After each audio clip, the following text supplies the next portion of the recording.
আসসালামু আলাইকুম ভিউয়ার্স, আমার সামনে একটা 24 ইঞ্চি এলইডি টিভি। এটা সমস্যাটা আপনাদের সাথে শেয়ার করতেছি। এই যে জিরি ভাব, কীরকম একটা ব্লার কালার পরে আছে ডিসপ্লেতে।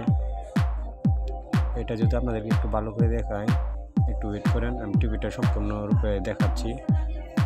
এই যে আমাদের মেমোরি ফাংশন, এই যে সাইডে দেখেন কীরকম জানি একটা ব্লার কালার ঝাপসা নেগেটিভ কালার পরে আছে।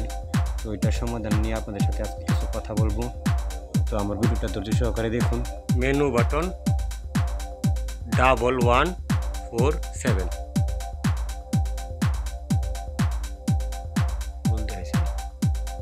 মেনু 1147 এরকম ইন্টারফেস চলে আসবে। এদিকের মধ্যে আমি প্যানেল সেটিং খুঁজে বের করবো। যেহেতু এখানে স্টিকার লাগানো আছে, আমি স্টিকারটা খুলছি না। প্যানেল সেটিং সাধারণত 7 নম্বরে থাকে। তাহলে এই যে তারপরে স্টিকার উপর দিয়ে বোঝা যায় প্যানেল সেটিং।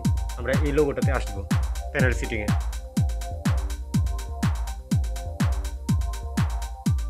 প্যানেল সেটিংয়ে যাওয়ার পরে আমরা এইভাবে একটা প্রেস করবো।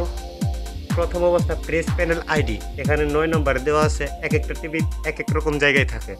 তো আমরা সাধারণত 2-3 দিলে এই গ্রাফিক্স কালারটা ভালো হয়। এরকম সমস্যায় যদি করেন তাহলে আপনারা এভাবে স্ক্রল করে নিচে নামবেন। এই যে এভাবে ব্ল্যাঙ্ক হয়ে যাবে, সমস্যার কিছু না। এই ক্ষেত্রে যদি টিভিটাকে বন্ধ করে ফেলেন তাহলে টিভিটা ব্ল্যাঙ্ক হওয়ার সম্ভাবনা বেশি থাকে। আমরা এই জায়গায় আরেকটা চাপ দিব। এই যে 7 নম্বরে আমার কালারটা ঠিক আছে। আমি 7 নম্বরে দিলে টিভির রেজলিউশনটা হাই হয়ে যাবে। টিভি চলার ক্ষেত্রে কিন্তু মাঝে মাঝে হ্যাং করার সম্ভাবনা থাকে। তাহলে আমরা এটাকে কমিয়ে 3 নম্বরে দেওয়ার চেষ্টা করব। আবার ব্ল্যাঙ্ক হয়ে আছে, এই ক্ষেত্রে যাতে টিভিটা না অফ হয়। 5 নম্বরে আছে,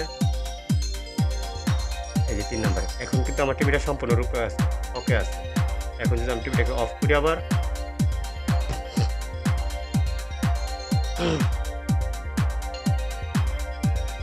আমি টিভিটাকে আবার অন করলাম।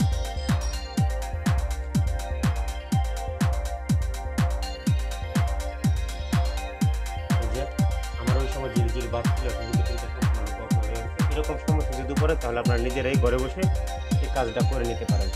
এই টিভিটার চায়না যত সার্কিট আছে প্রত্যেকটা সার্কিটে মেনু বাটন হচ্ছে 1147। তো বন্ধুরা, ভিডিও শেষে একটা কথাই থাকলো, আমার চ্যানেলটিকে একটু লাইক করে একটু কমেন্ট করে জানিয়ে দিবেন আমার ভিডিওগুলো কেমন লাগলো। আর অবশ্যই চ্যানেলটিকে সাবস্ক্রাইব করে রাখবেন। ধন্যবাদ সবাইকে।